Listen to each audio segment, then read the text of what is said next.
Unchained off of Fair Warning. And that's how chapter 6 starts.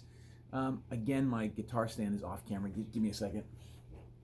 I don't know why I don't think to bring this thing closer before I start everything. And I gotta shut my amp off too. All right.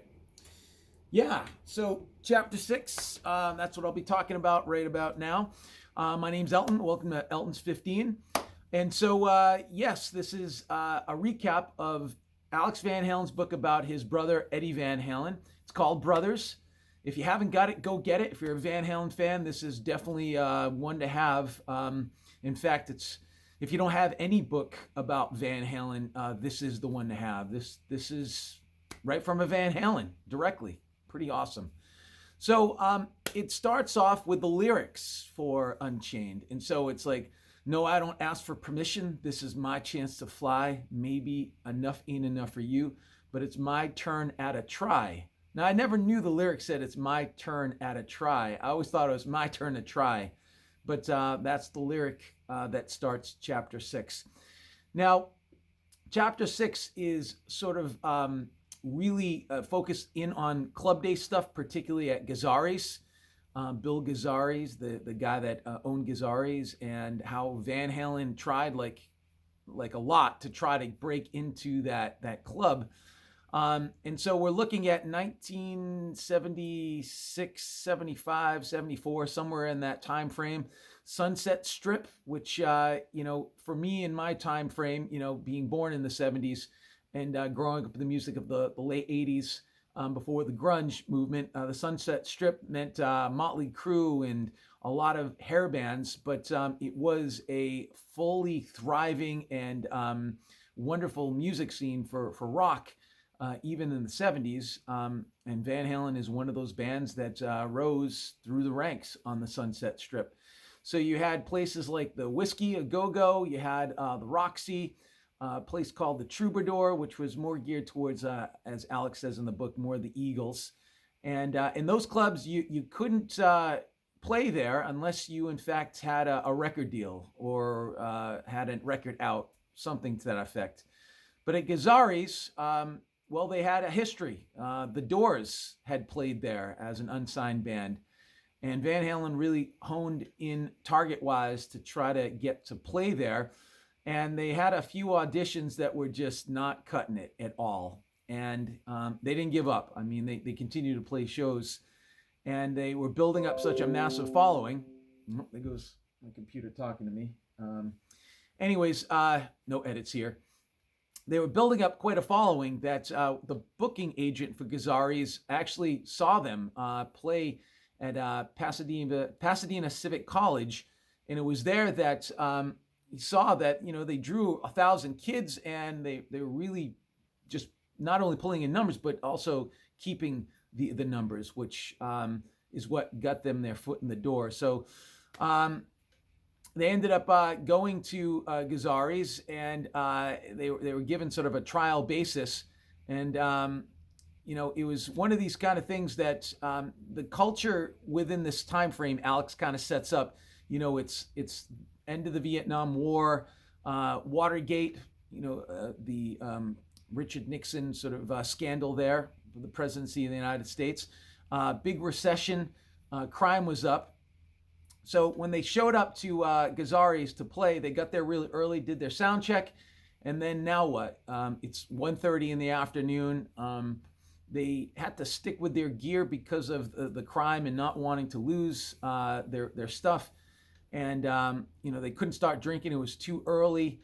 But their first show at Gazzarri's had 4 people. And Alex doesn't go and sort of name all 4, although maybe he could, but he doesn't include them in the band. But they were, really, they eventually sort of won Bill Gazzarri over because of the fact that Van Halen realizing that they had to put on a show beyond music.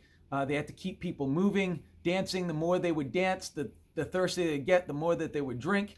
And Alex goes on to say, with that sort of philosophy, even if you had like 4 people drinking, if they're having a good time and drink, they can outdrink 14 people who are there just kind of casually listening and just all that kind of stuff. And he was relating, keeping a crowd kind of like fishing. If you try too hard, you're not going to get their attention.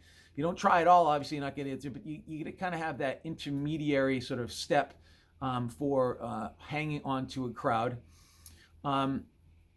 Van Halen was very much into the aesthetic of throwing the party, conducting a party atmosphere, and they were really good at it. I mean, they became legendary at Gazzarri's, the whole wet t-shirt contest stuff.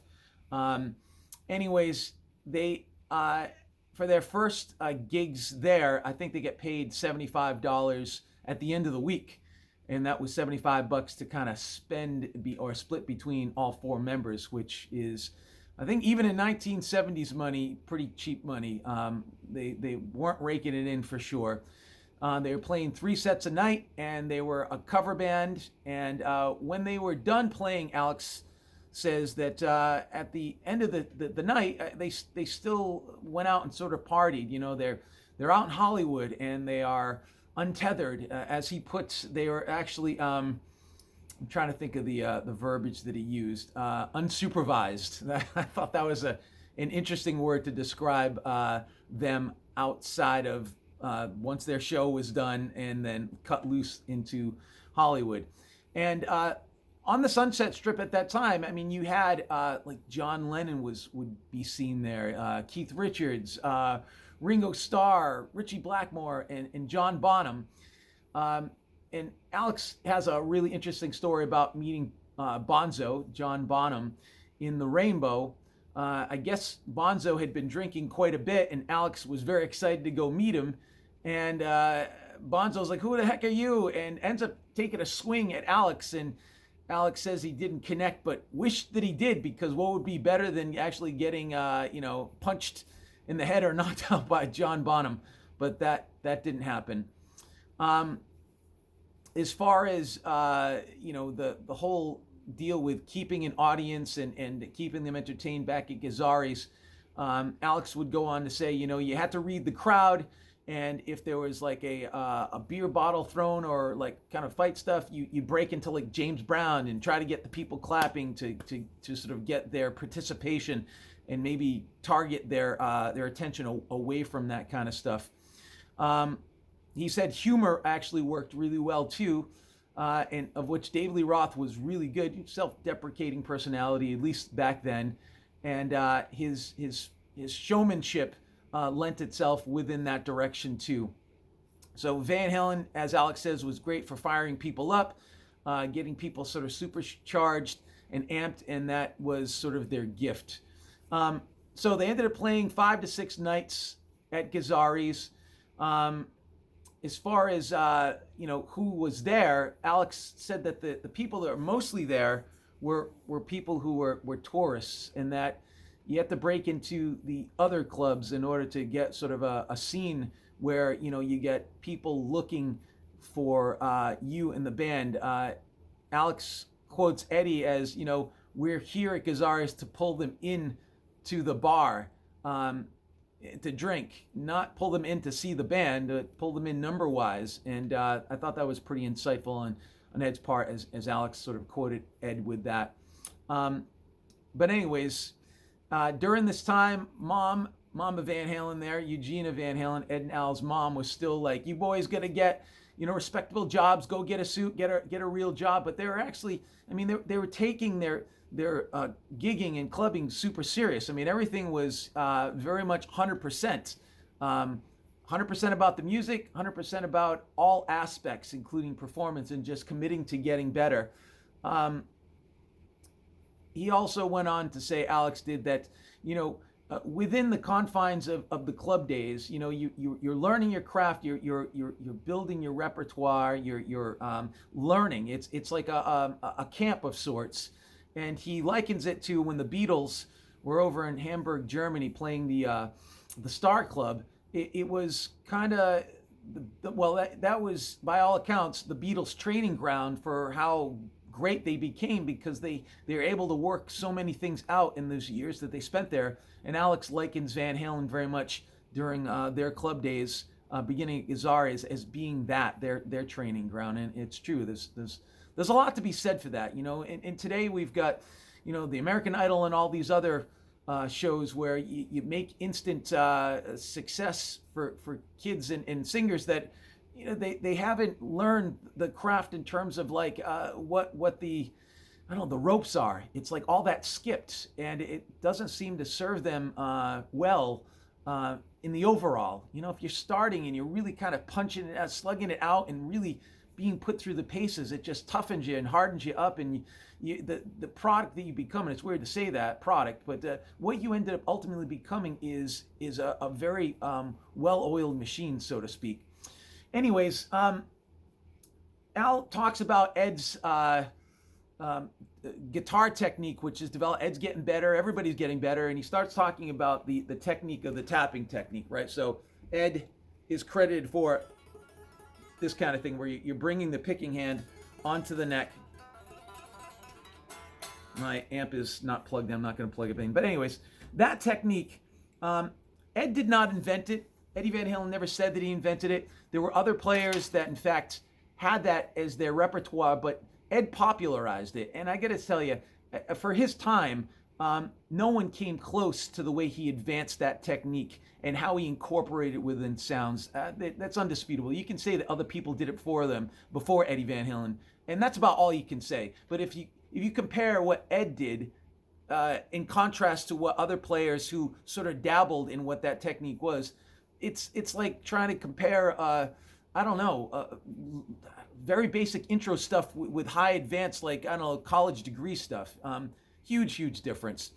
And Dave was very much like, hey, you gotta kind of protect that technique. When you're playing, if you come into these sections, turn your back to the crowd. And Alex is like, no. That's a big no when it comes to as a performer. You never turn your back to the crowd. So I remember hearing stories that Ed would do that, but according to Al, it never happened. I think Dave wanted Ed to protect it, and Al's like, no, you don't do that. You never turn your back to the crowd. And so I mean, I'm going with what Al said, that Ed never turned his back, other than like trying to get feedback from his amps and trying to do that kind of stuff technique-wise, but not hiding a technique, which is interesting because I just thought from the stories that Ed just turned his back and tried to hide the technique. Anyway, so they're doing really well. They end up going into a place called Cherokee Studios in Chatsworth in 1974, and they record a couple songs that actually appear on albums a little bit further down the line in the Van Halen catalog. In a Simple Rhyme is one of those songs, and Take Your Whiskey Home actually both ended up on Women and Children First, their third album, but it was recorded in 1974. That album was not released until 1980, so you're looking at a 6-year differential from when they had originally recorded them. Pretty rudimentary. I mean, I've heard the bootlegs of those songs, and I mean, the meat of the song's there for sure, but as far as the polished product, they can't compare with what they ended up sounding like on Women and Children First. Anyway, so they used a lot of the Gazzarri money to sort of fund that. But at Gazzarri's, you couldn't play originals. It just wasn't going to happen. And Van Halen was kind of starting to feel like the idea of Gazzarri's after a while was sort of like a dead end. And they needed to be noticed. And they knew with Gazzarri's, if you play anywhere else, Bill Gazzarri's like, see ya, goodbye. And that's eventually what ended up happening. They wanted to spread out. They wanted to become a lot bigger. And not just be a cover act. Anyway, so once they weren't a house band at Gazzarri's, they were, again, trying to break into other clubs, of which they did. But one thing they would do is rent the Pasadena Civic Center or Auditorium, Pasadena Civic Auditorium. And that's where they would play their original stuff. And they charge a few bucks at the door, and you could get in and get to hear Van Halen play their originals. And they would draw in like a couple thousand kids to these shows. Rodney Bingheimer, I believe is his name, sort of the mayor of the Sunset Strip, if you know anything about Rodney and his background. I guess he was a radio DJ, and he saw Van Halen at a place called the Starwood. And at the Starwood, he was just overwhelmed by how well they played. And he got to kind of know the band, and they said, hey, come see us at the Pasadena Civic. And he did, and he was like, whoa, this is incredible. And Rodney's the one that was able to get Van Halen into the bigger clubs like the Whiskey and that kind of stuff. And speaking of the Starwood, Van Halen was playing there one night, and Gene Simmons happened to be there from Kiss fame. Now, this is Gene Simmons, like, big Kiss fame. Like, I've got my Kiss t-shirt right here, rock and roll over. I think Kiss in 1976, 77 were pretty massive. Anyways, Gene Simmons there, not in his makeup, and he's there to see another band, because I guess he was trying to start his own record label and sign some bands from the Sunset Strip. And Van Halen went on before that band. The band was called The Boys, with George Lynch from Dokken fame. And Gene Simmons didn't even stick around to see them. He was enamored by Van Halen. He's like, he went backstage. Who's your manager? And at the time, Van Halen, I guess, had a yogurt manufacturer as like some sort of contributor to their career or something. And Gene's like, you can't do any of that stuff. You got to change the name of the band too. This Van Halen stuff isn't going to work. From an interview that I heard recently, Alex said that Gene likened Van Halen to like a t-shirt, like Van Heusen or something. You can't name your band. It sounds like a t-shirt company. Obviously, they kept Van Halen. Gene Simmons wanted to rename the band Daddy Longlegs, according to Michael Anthony from an interview that I heard many, many years ago. But anyways, he took Van Halen under his wing, so to speak, flew them out to New York to record at Electric Lady Studios, which is Jimi Hendrix's studio. He cut a demo with them. And Gene said, if I can't get anything going with you guys, you can tear up a contract. So I guess Van Halen signed a contract with Gene. And Gene tried to introduce them to his manager, then manager, Bill Aucoin, who didn't see anything special about the band. How about that, huh? This guy saw nothing spectacular about Van Halen. And he said he just signed a band called Piper, which was Billy Squier, Lonely as the Night, and Stroke and all that stuff from the 80s. It was a band that he was in. I never heard of Piper, but I've heard of Billy Squier. But yeah, he passed on Van Halen. And but anyways, Van Halen walked away with a really awesome demo tape from that. And it'd be like another year before they get signed to Warner Brothers. But yeah, it's interesting to note that Bill Aucoin passed on Van Halen. But Gene kept in touch with Ed and Al. In fact, he had them play on some demos, which ended up being on Love Gun, 1977 Kiss album. Got Love for Sale is one of the tracks Ed and Al played on demo. Peter Criss and Ace Frehley ended up playing the parts. And same thing with Christine 16. Gene released a box set a couple years ago called The Vault. And in that, the demos in which Eddie and Alex play on those two songs are there, which is pretty awesome. Anyways, so let me end this with actually taking out the book here. That's the book. And turning to page 90 and kind of reading out the last bit right here, because I thought this is pretty poignant. And rather than me just kind of trying to recall what was said, let me read it kind of word for word. And this is Al's words.